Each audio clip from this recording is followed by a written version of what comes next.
హైదరాబాద్ లో కన్సల్టేషన్ మరియు 3,500 రూపాయల colour Doppler test Avis hospitals లో ఉచితంగా పొందండి.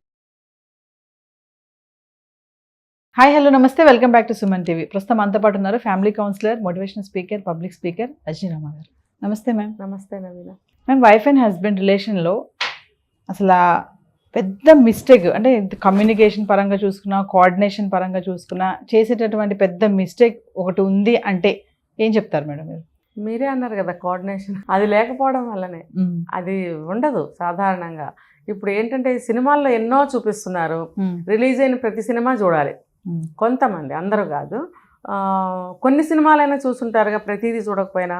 మరి అందులో ఎన్నో మంచి చూపిస్తారు, కొన్ని సమాజానికి చెడు చేసేవి ఉన్నా కంక్లూజన్ అనేది మంచిగా చూపిస్తారు. కానీ మంచిని తీసుకోరు, చెడే తీసుకుంటారు. ఆ సినిమాలో చూపించారు కదా అంటారు, కానీ కంక్లూజన్ ఏమి ఇచ్చారనేది చూడరు. చూసినా దాన్ని మైండ్లోంచి తీసేస్తారు, దాన్ని పాటించరు. కాబట్టి ఇప్పుడు భార్యాభర్తల రిలేషన్స్ కూడా ఆ రోజుల్లో కానీ ఈ రోజుల్లో కానీ చూపించినప్పుడు మంచిగానే చూపిస్తారు, కంక్లూజన్ అయితే మంచిగానే ఇస్తారు. దానివల్ల ఎటువంటి ప్రభావం జరుగుతుందో ఖచ్చితంగా చూపించి మోరల్ అనేది ఇస్తారు. అయితే అది నేర్చుకోరు ఈ భార్యాభర్తలు. ముందు చూపిస్తారు కదా, తల్లిదండ్రులు ఉండకుండా వీళ్ళిద్దరే పెద్ద మహల్లో ఉండి వీళ్ళు ఒక డ్యూయట్ వేసుకోవాలంటే వెనకాల ఒక బృందావన గార్డెను, మరి ఇంకోటి బర్త్డే పార్టీ చేసుకోవాలంటే పెద్ద హాల్ వచ్చి ఒక పెద్ద తాజ్మహల్ హోటల్ అయిపోతుంది. ఇలాంటివి చూపిస్తారు కదా, వాళ్ళు కోరికలు ఇంకా గుర్రాలు అయిపోయి ఆ ఆలోచనలు అటే సాగుతాయి వాళ్ళకి. దాంతో అక్కడ ఒక అసంతృప్తి, ఇంకా ఇద్దరి మధ్యన కూడా కోఆర్డినేషన్, ఒకళ్ళనొకళ్ళు అర్థం చేసుకోలేకపోవటం. ఇది ప్రతిసారి చాలా చోట్ల చెప్పుకున్నాం మనం. మెయిన్ తప్పులు ఏం చేస్తారంటే, ఫస్ట్ ఆఫ్ ఆల్ అందరూ కాదండి, నేను 50% 40% బాగున్నారు, మిగతా వాళ్ళ గురించి చెప్తాను. సమాజం ఇంకా చెడిపోలేదు, పూర్తిగా చెడిపోలేదు. కొంత అలా పాటించి మంచితనంగా ఉండేవాళ్ళు ఉండబట్టే సమాజం ఇంకా బాగుంది. కానీ ఎంతమంది అయితే ఎక్కువ శాతం చెడిపోయిన వాళ్ళు ఉన్నారో వాళ్ళ వల్ల సమాజం మీద ప్రభావం పడింది. ఈ చెడుగా బిహేవ్ చేసేవాళ్ళు, చెడు అలవాట్లలో ఉన్నవాళ్ళు, కానీ ఏదైనా సరే చెడు అనేది ఆ వైపు ఉన్న వాళ్ళు చేసే తప్పుని నేను చెప్తున్నాను. అది ఫస్ట్ మగవాళ్ళని తీసుకుందాం. వీళ్ళు ఏం చేస్తారంటే, ఫస్ట్ భార్యని మనము ఇంపార్టెన్స్ ఇవ్వకూడదు, భార్యని ఇంపార్టెన్స్ ఇవ్వకూడదు, భార్యకి ప్రతిదీ చెప్పకూడదు భార్యకి. అదే, ప్రతిదీ చెప్పకూడదు, ఆమె ఏదైనా చెప్తే వినకూడదు.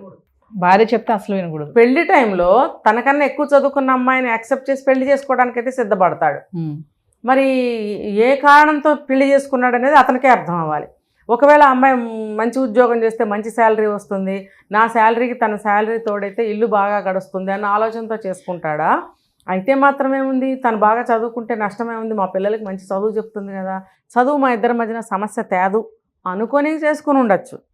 కారణం ఏదైనా సరే ఎక్కువ చదువుకున్న అమ్మాయిని చేసుకుంటాడు. తర్వాత ఏమవుతుందంటే, తను అనుకున్న పర్పస్ సర్వ్ అయినా అవ్వకపోయినా ఒకటైతే చేస్తాడు. ఒకవేళ ఆమె ఎక్కువ చదువుకుంది, తెలివిగలదు కూడా అయి ఉండొచ్చు ఇతనికన్నా, ఆమె ఏదైనా సలహా ఇవ్వచ్చు, అస్సలు వినడు. మంచిదైనా వినడు, కనీసం బాగుంది అని అనడు, సరే చేసి చూద్దాం అని కూడా అనడు. ఏం చేస్తాడంటే, బాగలేదు, నేను చెప్పింది బాగలేదు, నీకేం తెలుసు, నువ్వు పెద్ద చెప్పొచ్చావు, నాకు నోరు మూసుకొని ఉండరాదా, ఇంకా కొంచెం వెధవలైతే ఇంకొంచెం గట్టిగా తిడతారు. అలా అంటే ఏమవుతుందంటే, ఆ అమ్మాయికి కొంచెం డౌన్ అయిపోతుంది, తన ఉత్సాహం నీళ్లు చల్లినట్టు చల్లారిపోతుంది. ఎందుకంటే తనకి తెలుసు కాబట్టి, ఆ విషయం మీద పరిజ్ఞానం ఉంది కాబట్టి, ఆ సలహా ఇవ్వగలిగే కెపాసిటీ ఉంది కాబట్టి, నేను ఇస్తే ఆ సమస్య బయటపడవచ్చు అనుకుని గబగబా ఇవ్వబోతుంది. ఎప్పుడైతే ఇలా అన్నాడో తల మీద కొట్టినట్టుగా డౌన్ అయిపోతుంది. అప్పుడు ఏమవుతుంది, ఆమెకు బాధ అనిపిస్తుంది, ఇతనికేమో ఈగో బ్రహ్మాండంగా సాటిస్ఫై అవుతుంది. ఇంకొకళ్ళు ఉంటారు తెలుసా, ఇలా అన్నవాళ్ళు కొంతమంది ఇంప్లిమెంట్ చేయరు, కొంతమంది ఏం చేస్తారు తెలుసా, ఖచ్చితంగా అక్కడికి వెళ్ళి పాటిస్తారు, సక్సెస్ అవుతారు, మంచి రిజల్ట్ వస్తుంది. కానీ ఇంటికి వచ్చి చెప్పడం, నువ్వు చెప్పిన సలహా బాగుంది, నేను ఒకవేళ ఇంటి దగ్గర అమ్మాయి ముందు నేను పాటిస్తాను, నీ సలహా బాగుందని అనకపోయినా కూడా అది సక్సెస్ అయిన తర్వాత ఇంటికి వచ్చి చెప్పొచ్చు కదా, నువ్వు ఇచ్చిన సలహా ఉపయోగపడింది, మంచి రిజల్ట్ వచ్చింది, బాగుంది, థ్యాంక్స్. పోనీ థ్యాంక్స్ చెప్పొద్దు, అక్కడ వరకు అన్న చెప్పొచ్చు కదా. చెప్పడం. ఈ అమ్మాయి పాప అనుకుంటుంది, అసలు పాటించాడా లేదా, నిజంగా నాది అంటే డౌట్ కూడా వస్తుంది కదా, నేను చెప్పిన ఐడియా మంచిదో కాదా, అసలు తనకి అనుకుంటుంది కదా, ప్రూవ్ చేసుకోవాలి, నా తెలివితేటలు ఉపయోగపడుతున్నాయా లేదా, నా సలహా పనికొచ్చిందా లేదా అనేది తనకి కూడా ఒక టెస్టే కదా. అది మాట్లాడు, పోనీలే పాపం అని చెప్పి తనే అడిగింది అనుకోండి, ఏమైంది, ఏమన్నా అది పాటించారా, అది ఏమన్నా మనకు ఉపయోగపడిందా, పోనీ భాషని సంస్కరించుకొని ఇంకో విధంగా అడిగింది అనుకుందాం, అదేదో అడిగారు కదా మార్నింగ్, అది ఏమైనా ఉపయోగపడిందా అని తెలివిగా అడిగింది అనుకోండి, పాపం ఏ విధంగా అడిగినా కూడా వాడు ఏం చేస్తాడు తెలుసా, ఏంటది నాకేం గుర్తులేదు, ఏం చెప్పావు అంటాడు. అక్కడ బాగానే సక్సెస్ అయ్యాడు, ఇంటికి వచ్చి ఇలా అంటాడు. లేకపోతే నువ్వు ఇచ్చిన సలహా ఎప్పుడన్నా వర్కౌట్ అవుతుందా, నువ్వు ఇచ్చిన సలహా ఎవడన్నా పాటిస్తాడా, ఇలా మాట్లాడతాడు. ఇంకొకళ్ళు ఉంటారు అసలు తను చేసే పని చెప్పడు అసలు, నీకు చెప్పేది ఏంటి, తను మోనోపలి లాగా నిర్ణయాలు తీసేసుకుంటాడు. అంటే మెయిన్ కమ్యూనికేషన్ గ్యాప్ కదా మేడం అంతా. కమ్యూనికేషన్ గ్యాప్ కంటే కూడా ఈగో అంటా నేను, ఈగో, అహంకారం. అంటే కొంతమంది, నేను చెప్పినట్టు కొంతమంది మగవాళ్ళు ఆడదాన్ని డౌన్గా చూస్తారు బాగా, ఎందుకో నాకు అర్థం కాదు ఈ విషయం, అది వచ్చేసింది అలా అంతే, జీన్స్. వాళ్ళు ఎప్పుడూ తక్కువే, నువ్వు ఎక్కువైనప్పుడు నువ్వు ఒక స్థానంలో ఉండి అన్నీ నడిపించువా. మరి పాతకాలంలో సాంప్రదాయక తరంలో వాళ్ళు అలాగే చేశారుగా, మరి నువ్వు ఇది పాటిస్తున్నప్పుడు నువ్వు అది కూడా పాటించకూడదా, అప్పుడు బాగుంటుంది కదా. నువ్వే అన్ని నీ బుర్రను ఉపయోగించి నువ్వే అన్ని ముందుకు లాక్కెళ్ళకూడదా, అప్పుడు అమ్మాయిలు చదువుకుని ఉద్యోగాలు చేయాల్సిన అవసరం కూడా ఉండదు కదా. కానీ అలా చేస్తారు, అసలు ఎందులోకి ఇన్వాల్వ్ చేయరు, చేసి వచ్చినా చెప్పరు, ఫలానా చేయబోతున్నానని చెప్పరు. ఇప్పుడు జీవితం గడిచే కొద్దీ ఏళ్ళు గడిచిపోతూ ఉంటాయి, కొన్ని సంవత్సరాలు. సరే కొన్ని సంవత్సరాలు ఒక 1 year 2 years గడిచిన తర్వాత అయినా అమ్మాయికి అనిపిస్తుందిగా, నాతో ఏమీ చెప్పడు, నాకేమీ తెలియనివ్వడు, అడిగినా సరే నీకెందుకు అని అంటాడు, నీకెందుకు నీ పని చూసుకోపో అని మాట్లాడతాడు. మరి అమ్మాయికి బాధ అనేది మొదలవుతుంది కదా. అంటే ఇప్పుడు చాలామంది అంటుంటారు, చెప్పి చేస్తే ఏం పోయింది, నేను అడ్డుకుంటానా, లేకపోతే చేయనివ్వకుండా ఇంకోటి ఏదైనా చేస్తానా, అలా ఏం ఉండదు కదా, సంతోషిస్తాను కదా అని చాలామంది అంటుంటారు. మరి ఆ విషయం అతను గ్రహించాలి కదా. కొంతమంది మగవాళ్ళు ఉంటారు, ఇదే కేటగిరీ మనుషుల్లో మళ్ళీ ఇద్దరు ఉంటారు. కొంతమందికి బుర్రకి తట్టక ఇలా ఫాలో అయిపోతుంటారు. కొంతమంది ఏంటంటే చెప్తే నాకు తెలీదు, తెలియక అట్లా చేశాను అనే వాళ్ళు కూడా ఉంటారు. అది అంటే తెలుసుకొని, ఓ ఇలా బాధపడుతుందా నేను ఇలా అంటున్నందుకు అని తెలుసుకుంటే అది కమ్యూనికేషన్, అందరూ మాట్లాడుకుంటే సాల్వ్ అయిపోతుంది. ఇది కమ్యూనికేషన్ కిందకు వస్తుంది కదా, అది అహంకారం కిందకు వస్తుంది. తెలిసి నువ్వు చేస్తున్నావు అంటే అది అహంకారం, గర్వం.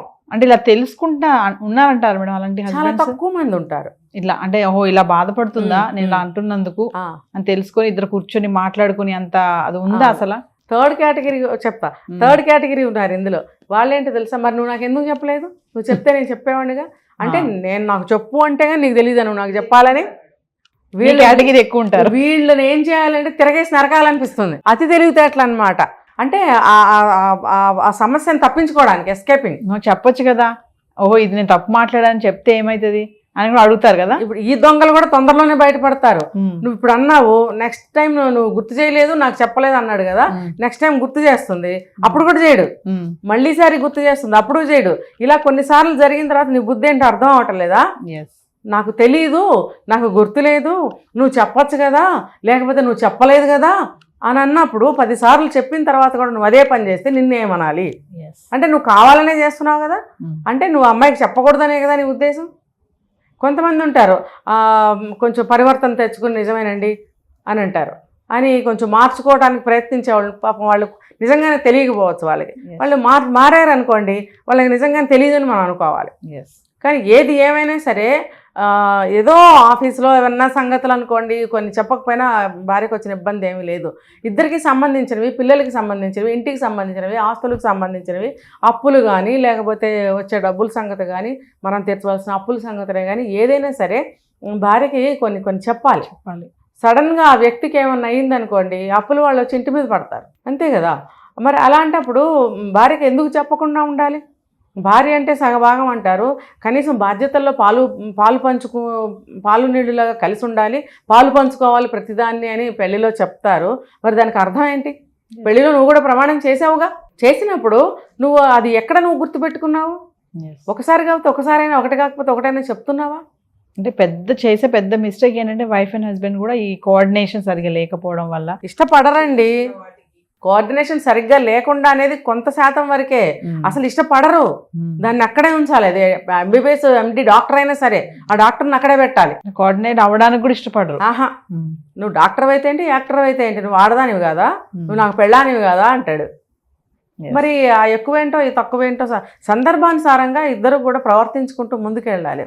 చెప్తే పోయిందేముంది, సంతోషపడుతుంది కదా. కొంతమంది భార్యలు చెప్తారు, నేను చేయగలిగింది ఏమీ లేకపోయినా, నేను అడ్డుకోకపోయినా చెప్తే నాకు కొంచెం సంతోషంగా ఒక సాటిస్ఫాక్షన్, భర్త నాకు చెప్పాడు అనేటువంటి ఒక గర్వకారణం నాకు ఉంటుంది కదా. నిజంగా నేనేం చేయలేకపోయినా నాతో చెప్పాడు అన్న ఒక ఫీలింగ్ ఉంటుంది చూసారా, అది కూడా చాలా బాగుంటుంది, చాలా సాటిస్ఫాక్షన్గా ఉంటుంది. కొంతమంది అసలు బయటకు వెళ్తుంటే, ఆఫీస్కి వెళ్తుంటే చెప్పరు, లేదు చెప్పరు, వచ్చేది చెప్పరు, సైలెంట్గా తిరుగుతుంటారు.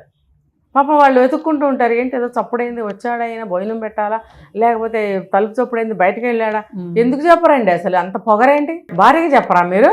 ఇంకెవరికి చెప్తారు? జీవితకాలం మీరు వెళ్తే తలుపు వేసుకోవాలి, మీరు వస్తే తలుపు తీయాలి. వాచ్మెన్ లాగా మీకు తలుపు వేయటం వరకే ఉంది ఆవిడ. వెళ్తున్నాను తలుపు వేసుకో అంటే వేసుకుంటుంది కదా. వచ్చానని చెప్పి చెప్తే తప్పే ఉంది? వచ్చింది చెప్పడం, వెళ్ళింది చెప్పడం, అంత తక్కువ చేసి చూస్తారు భార్యలు. ఇవన్నీ చేయటం వల్ల వాళ్ళకి చాలా ఇబ్బంది. అదే మేడం, చేసే వైఫ్ అండ్ హస్బెండ్ మధ్యలో పెద్ద మిస్టేక్ అంటే మీరు చాలా చెప్పుకుంటూనే వచ్చారు. ఓవరాల్గా చూసుకుంటే ఈ కమ్యూనికేషన్ అండ్ కోఆర్డినేషన్ అనేది మధ్యలో ఒక కేటగిరీ చెప్పారు కదా మీరు, తెలుసుకొని ఓహో ఎందుకు బాధపడుతుందా ఇలాగా అని చెప్పి పక్కన కూర్చొని మాట్లాడితే ప్రాబ్లం సాల్వ్ అయిపోద్ది. కానీ దానికి ఇష్టపడే, అమ్మో నేను లోకి అయిపోను, మళ్ళీ అది కూడా అసలు ఏదైనా నాకు టైం లేదు, దేనికి టైం లేదు, ఎక్కడికి వెళ్తున్నావు, ఏం చేసి వస్తున్నావు? ఇప్పుడు ఆఫీస్ అయితే వర్కింగ్ అవర్స్ ఉంటే ఓకే, తర్వాత బయట ఏదైనా పని ఉంటే ఓకే, మిగతా టైం ఇంట్లో ఉంటావు కదా. ఈ టైం లేకపోవడం ఏంటి? ఇప్పుడు ఈ ఫోన్లు ఒకటి వచ్చినాయి కదా, ఈ ఫోన్లు చూసుకుంటూ కూర్చుంటారు. నువ్వేం బిజీగా ఉన్నావు, అందులో ఏం చూడవు నువ్వు. మరి నువ్వు అది చూసుకుంటే నేను కూడా వంట చేయటం మానేసి నేను కూడా చూసుకుంటాను. అప్పుడు నువ్వు బిజీగా ఉన్నట్ట, నేనేమైనా ఈగలు తోలుకుంటూ కూర్చున్నానా? అది తప్పు కదా. కాసేపన్నా నువ్వు మాట్లాడు, పొద్దు నుంచి జరిగినవన్నీ 2-3 మాట్లాడు, ఎక్కువ ఏం అవసరం లేదు, నా బుర్ర కూడా చెడిపోతుంది. 2-3 మాట్లాడు, ఎక్కువ మాట్లాడితే ఎక్కువ అవసరం మాకు లేదు బాబు, మాకు అంత టైం లేదు, మాకు కూడా మా బుర్రలు ఖాళీగా లేవు, మాకు అవసరం కూడా లేదు. ఏదో మాట చెప్పాడు, మాట కలిపి నాతో మాట్లాడాడన్న తృప్తి, సంతోషమే ఉంటుంది ఆడవాళ్ళకి. కొంతమంది ఆడవాళ్ళు, ఇది మగవాళ్ళ కేటగిరీ, ఆడవాళ్ళు కూడా మగవాళ్ళు కొంతమంది ప్రేమికులు ఉంటారండి, భావుకులు ఉంటారు, భావుకత్వం ఎక్కువగా ఉన్న వాళ్ళు ఉంటారు. వాళ్ళు ప్రతిదీ అంటే ఒక సరదాగా సంతోషంగా ఒక కలర్ఫుల్ లైఫ్ కోరుకునే మగవాళ్ళు ఉంటారు. ఆడవాళ్ళ కంటే కూడా సంసారం మీద కొంతమందికి మగవాళ్ళకి ఎక్కువ యావ ఉంటుంది, ఇంట్రెస్ట్ ఉంటుంది. ఇది సర్దాలి, అది సర్దాలి, ఇది ఇలా టేస్ట్గా చేస్తే బాగుంటుంది, ఇది కలర్ఫుల్గా డెకరేట్ చేస్తే బాగుంటుంది, ఈ వస్తువు ఇక్కడ పెడితే బాగుంటుంది అనే ఒక కళాహృదయం ఉన్న మగవాళ్ళు ఉంటారు. అలాంటి వాళ్ళకి ఖచ్చితంగా మగ ఆలోచనలు ఉన్న ఆడవాళ్లే దొరుకుతారు. లేదు ఇవన్నీ ఆయన చేస్తున్నాడుగా నేను ఎందుకని సోమరుగా గడిపేవాళ్ళు ఉన్నారు, మిస్యూజ్ చేసే ఆడవాళ్ళు కూడా ఉన్నారు. ఇప్పుడు ఆడవాళ్ళు కూడా మారాలి, వాళ్ళు కూడా భార్యగా అనుకూలంగా ఉండాలి, వీళ్ళు కూడా భర్తగా అనుకూలంగా ఉన్నప్పుడే ఇవన్నీ సాధ్యం. Thank you.